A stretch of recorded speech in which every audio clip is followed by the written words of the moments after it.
দুনিয়ার সবথেকে সহজ আর মজাদার ক্যারামেল ব্রেড পুডিং রেসিপি। আসসালামু আলাইকুম everyone, welcome back to my channel. কিভাবে পুডিং তৈরি করলে পুডিং একদম পারফেক্ট হবে, কয়টা ডিমের সাথে কতটুকু দুধ দিতে হবে, সব কিছু আপনাদের সাথে ডিটেলসে শেয়ার করব। ঘরে থাকা একেবারেই সাধারণ অল্প কিছু উপকরণে আর একদম সহজভাবে তৈরি করে দেখানোর চেষ্টা করছি। যে কেউ রেসিপি ফলো করে প্রথমবারেই পারফেক্টভাবে পুডিং তৈরি করে নিতে পারবেন ইনশাল্লাহ। তাহলে আর কথা না বাড়িয়ে চলে যাচ্ছি মূল রেসিপিতে। ক্যারামেল পুডিং তৈরির জন্য প্রথমে ক্যারামেল তৈরি করে নেব। এর জন্য চুলায় একটি প্যান বসিয়েছি। প্যান একেবারে গরম হয়ে গেছে। গরম প্যানে দিয়ে দিচ্ছি 1/4 কাপ পরিমাণ চিনি। চিনি দিয়ে কিছু সময় রেখে দিলেই দেখা যাবে চিনি গলতে শুরু করবে। গলতে শুরু করলে নেড়েচেড়ে ভালোভাবে ক্যারামেল তৈরি করে নিব। তবে ক্যারামেল একেবারে পুড়ে ফেলা যাবে না, তাহলে কিন্তু পুডিং খেতে তিতা লাগবে। চিনি যখন গলতে শুরু করবে ঠিক সেই পর্যায়ে চুলার হিট কমিয়ে মিডিয়াম টু লোতে রেখে অনবরত নেড়েচেড়ে ক্যারামেল তৈরি করে নিতে হবে। এই পর্যায়ে অনবরত নেড়েচেড়ে ক্যারামেল তৈরি করতে হবে, তা না হলে ক্যারামেল পুড়ে যাবে। ক্যারামেলের সুন্দর কালার আসলেই গরম থাকা অবস্থাতেই যেই পাত্রে সেট করব সেই পাত্রে ঢেলে নিচ্ছি। গরম থাকা অবস্থাতেই এই কাজটি করতে হবে, তা না হলে ক্যারামেল দ্রুত জমে যাবে। যেই পাত্রে পুডিং সেট করব পাত্রে ক্যারামেল ঢেলে সুন্দরভাবে ছড়িয়ে নিচ্ছি। আর এই কাজটি কিন্তু গরম থাকা অবস্থাতেই করতে হবে। পাত্রের তলানিতে ক্যারামেল একেবারেই সেট হয়ে গেছে। এখন এটা সাইডে রেখে দিচ্ছি। অপর একটি মিক্সিং বলে নিচ্ছি 4 পিস ব্রেড স্লাইস। ব্রেড স্লাইসগুলো ছোট সাইজের, এই জন্য 4 পিস নিয়েছি। বড় সাইজের হলে 3 পিস নিলেই হয়ে যেত।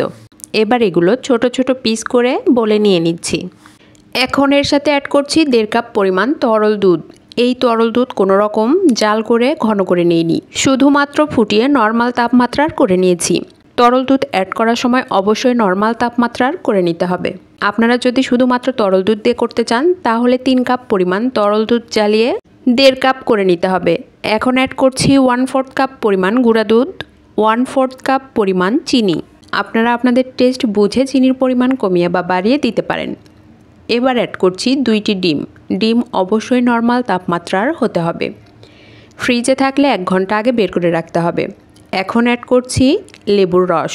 অনেকের মনেই প্রশ্ন আসতে পারে লেবুর রস দিলে দুধ ফেটে যাবে কি না।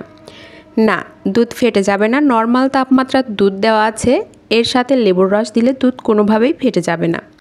আপনারা যদি লেবুর রস দিতে না চান সেই ক্ষেত্রে 1 চা চামচ পরিমাণ ভ্যানিলা এসেন্স অ্যাড করতে পারেন। এতে করে ডিমের কাঁচা গন্ধ চলে যাবে। এখন সবগুলো মিক্সিং জারে ঢেলে নিচ্ছি। সবগুলো ঢেলে নেওয়া হয়ে গেছে। এবার ঢাকনা লাগিয়ে ভালোভাবে মিক্স করে নিচ্ছি। মিক্স করা হয়ে গেছে। এবার একটা চামচের সাহায্যে দেখিয়ে দিচ্ছি মিশ্রণ কতটা স্মুথ হয়েছে। দেখুন, এর ভেতরে কিন্তু কোনো রকম লাম্পস নেই। এবার যেই পাত্রে পুডিং সেট করব সেই পাত্রে মিশ্রণ ঢেলে দিতে হবে। ঢেলে দেওয়ার সময় অবশ্যই এই মিশ্রণ একটা ছাঁকনি দিয়ে ছেঁকে নিতে হবে। এতে করে এর ভেতরে কোনো লাম্পস থাকলে সেগুলো আলাদা হয়ে যাবে। অনেক সময় পুডিং তৈরি করার পরে দেখা যায় পুডিংয়ের ভিতরে অনেকগুলো বাবলস ক্রিয়েট হয়। এই ছেঁকে নেওয়ার ফলে কিন্তু এই বাবলসগুলো আর হবে না।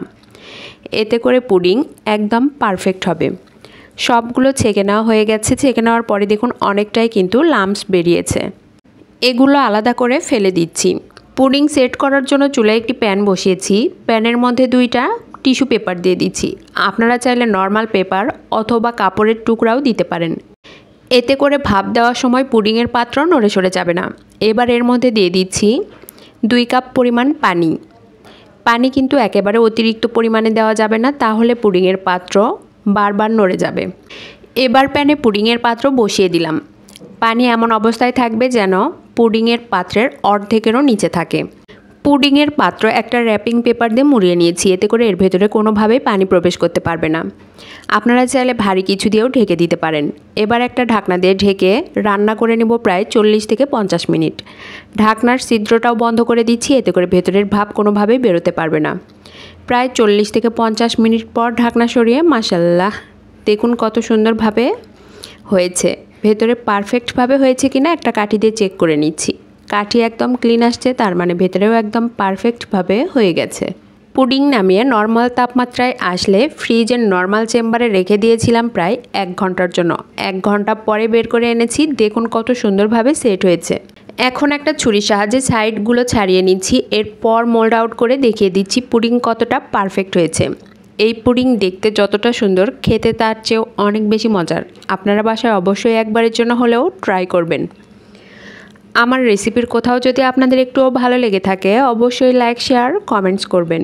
ইউটিউব চ্যানেল থেকে দেখলে চ্যানেলটি সাবস্ক্রাইব করবেন, আর ফেসবুক পেজ থেকে দেখলে পেজটিতে একটা লাইক অথবা ফলো দিয়ে দিবেন।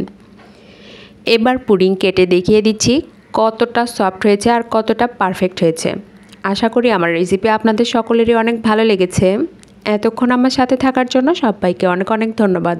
আসসালামু আলাইকুম, আল্লাহ হাফেজ।